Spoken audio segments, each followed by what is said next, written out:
Hello, dear fans, friends, and subscribers. This is your host Ram welcoming you to your cricket show, which is the Cricket Happening Show.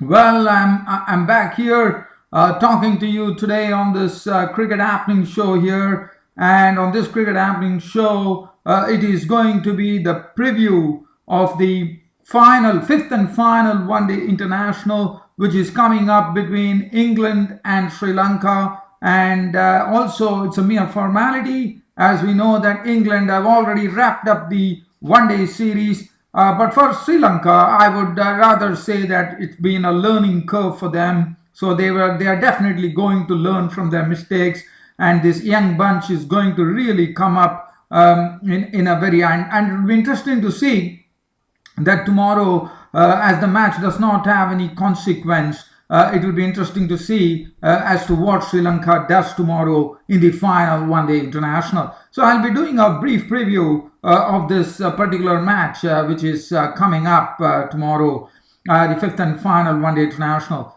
And then you also look at the Caribbean Premier League 2016, which already kicked off with the St. Lucia Zouks victory, and yesterday it was Guyana Amazon Warriors who had a victory, which I'll be talking about. But first, let's talk about the preview of the match between England and Sri Lanka. Now, this particular game is going to be played. I'm just going to tell you that this particular game is going to be played at Cardiff. So it's going to be played in Cardiff, and the forecast is pretty good. So there's not much of a threat of a rain, so which is the first good news that one could look at. And let's have a look at the Sri Lankan team. For England, they have everything to play for. Probably we might see some experiments being done tomorrow. Let's look at England first instead of Sri Lanka.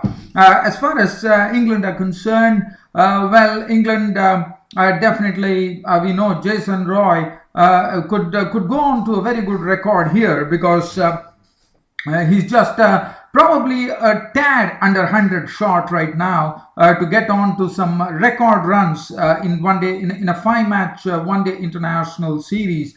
And right now, as far as that particular stats is concerned, I can tell you that Jason Roy is pretty close. In fact, if you look at it, as far as Jason Roy is concerned, this is something that you would definitely be looking at, because if Jason Roy probably can get a tad under 100 runs, I think that he's going to go towards a very, very good record. There's no doubt about it. And I'm just trying to see as to what is that record. Yes, 282 runs in this series for the very, very talented Jason Roy. And the record for England in a series up to, 5-match One Day International series stands in the name of Alex Hales, 383, his opening partner. The 101 runs. So can Jason Roy tomorrow score a century and usurp Alex Hales? So that is going to be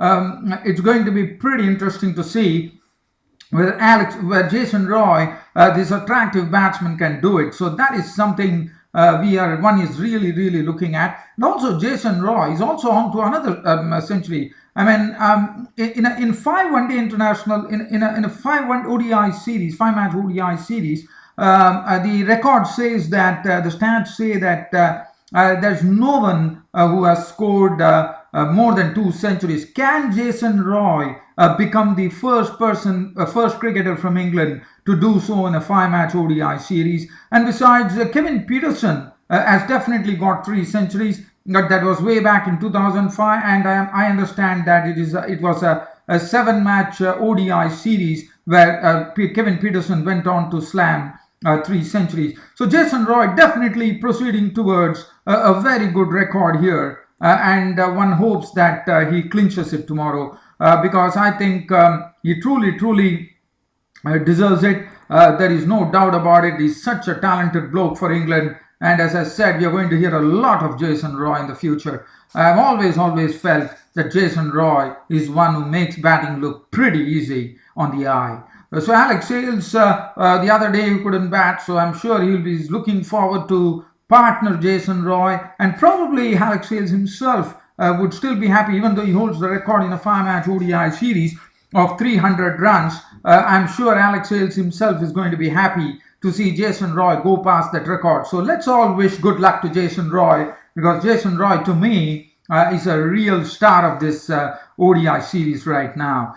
Joe Root has already hit some much needed form there. Morgan is the man who's going to be a bit of under the he's under the cosh a bit, one could say. Morgan has not really got onto a 50. So tomorrow might be the day for Morgan to probably go and chance his arm against the Sri Lankan bowlers. Johnny Barristow and Josh Butler have been doing the chipping in, no doubt about it. The bowling has looked sharp. David Willey the other day in his first spell was a bit awry, but he came back very well later on to pick up some wickets. So David Willey would be definitely trying to see to it that he bowls a good opening spell, which is very, very vital in ODIs. And Liam Plunkett, Chris Wokes, they've all been doing a great job in this ODI series. They've been pretty instrumental, and Liam Plunkett has always been instrumental in getting them the early breakthroughs. Adil Rashid, well, he initially in the one-day international series, he actually throttled the Lankan batsman, but the Lankan batsman probably seemed to have sorted him out. And in the next two one-day ODIs, we saw that Adil Rashid went for some runs. Now, Moeen Ali is also there, but tomorrow, will there be a temptation for England to probably give Chris Jordan a chance? Because, as you know, England already have the ODI series wrapped up in the bag, and why not give a chance to Chris Jordan, their best death bowler. Now, for Sri Lanka, let's have a look at Sri Lanka. Now, the other day I was talking about Danushka Gunatilaka, whether Danushka Gunatilaka should be persisted as an opener, but he definitely proved me wrong. With that very wonderful knock of his 60-odd runs. It's looking good too. So Kushal Pereira is one who has not been firing, and it's I think this is a good chance for Kushal Pereira tomorrow to really see, probably go and really have a go at the English bowlers, because Sri Lanka have nothing to lose right now here. The only thing that Sri Lanka would be doing is at least they can get one win under their belt, and that is probably the mantra tomorrow for Sri Lanka. Kushal Mendes has already shown what a precocious talent he has been. I mean, every time he walks into the crease, whether he makes a brief contribution or a big contribution, one can really see the talent emerge out of the man, Kushal Mendes. Dinesh Chandimal and Angelo Matthews, the captain, they have always been they have done a very good job in this ODI series. They are the most experienced people in this particular lineup too, and I think they have really justified their experience that they got. Probably one could expect Dinesh Chandimal and Angelo Matthews to really go the distance, probably get some tons under their belt tomorrow at Cardiff. Sekugge Prasanna has probably, he started off in a very blazing fashion in the first one day, but after that he seems to have petered out, or probably England have probably detected some sort of loopholes in his batting, and has actually gone and actually got on to really that particular thing to keep Sekugge Prasanna in check, which is good. Now, Upal Taranga, well, he has been doing a fine job. As you know, he's another one who has been Mr. Consistent in this Sri Lankan lineup, no doubt about it. Dasun Shanaka probably could tomorrow really show to this England crowd that he packs a lot of talent in himself, and probably one could see some big hits. And I'm also told that this particular ground which you are talking about at Cardiff has short straight boundaries, and probably Dasun Shanaka might trust himself to clear the fence probably a number of times, and even every batsman. So definitely I think tomorrow we are going to see a lot of runs, because the straight boundary is pretty short, one is told. Farway's Maharoof, who plays the role of an all-rounder, coming in at number 9, probably needs to really sort of justify his place by playing a good innings and also bowl well. Nuwan Pradeep and Suranga Lakmal will be the ones who will be holding the new ball and trying to test the England batsman for sure. So we are looking at that. So all in all, at Cardiff, I think the forecast, as I said, nothing much, just of an outside chance of a shower. Other than that, things are looking pretty good here. And as I said, one is really waiting to see this. As I said, for Sri Lanka, the best thing to happen for them will be getting at least one win under their belt, and that is very essential for them to give them a sort of a boost. And as far as England are concerned, well, they are on an absolute roll, and they can really take some chances tomorrow. Probably make a few adjustments in their batting order and see how it really goes. But one is really waiting to watch in the form that Jason Roy is in. Can he become the first cricketer from England to score 3 centuries in a 5-match ODI series, which will take him past Alex Hales, who holds the record, his opening partner, who has hit 383 runs in a one-day 5-match ODI series. So good luck, Jason Roy. Okay, so let's get on from here and now get on to the West Indies. Let's go on to the Caribbean Premier League. Caribbean Premier League saw a match yesterday which was played between the second match of the Caribbean Premier League 2016, was played at the Warner Park Basseterre in St. Kitts, and it was the second match of the CPL 2016, and it was the St. Kitts and Nevis Patriots taking on the Guyana Amazon Warriors. So Guyana Amazon Warriors actually fielded first, and the St. Kitts and Nevis Patriots, they put 164 for 9 on the board. Lendl Simmons, the opener, was out cheaply for naught. Evan Lewis was not out on 8 of 10 deliveries with 1-4. Du Plessis played a good hand of 30 of 28 deliveries. He's the captain of the team, 2 4s and 1 6.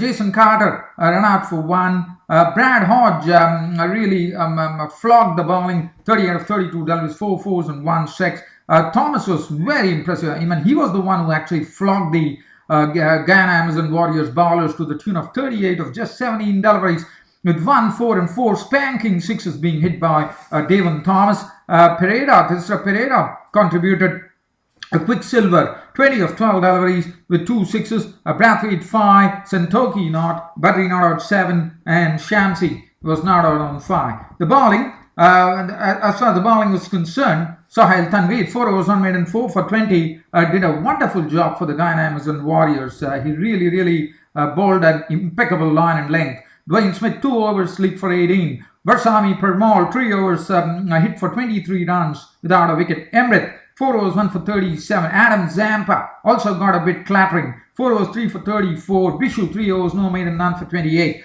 Now, Guyana Amazon Warriors. Now, Guyana Amazon Warriors were given a target here of 165 to win the match. And Dwayne Smith the opener started off in blazing fashion. He blazed boundaries at will, and especially not only boundaries, he also blazed sixes at well, as he contributed a very hard-hitting 62 of just 36 deliveries, 3 4s and 5 6s. Martin Guptill's contribution was 22 of 16, 2 4s and 1 6.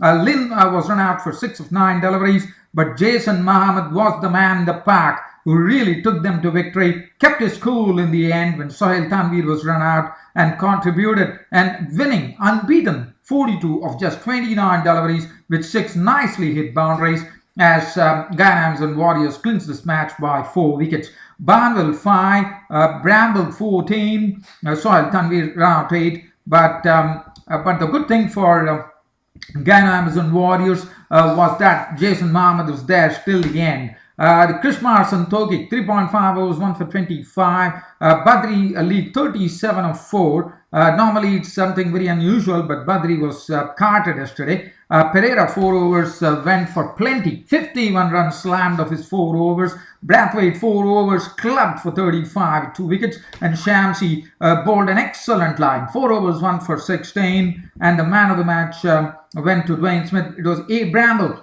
from Guyana Amazon Warriors actually making his CPL debut. Well, dear fans and subscribers, that really brings an end to this cricket broadcast of mine, and there's more to come tomorrow on the Cricket Happening Show. Until then, it's goodbye. Thank you.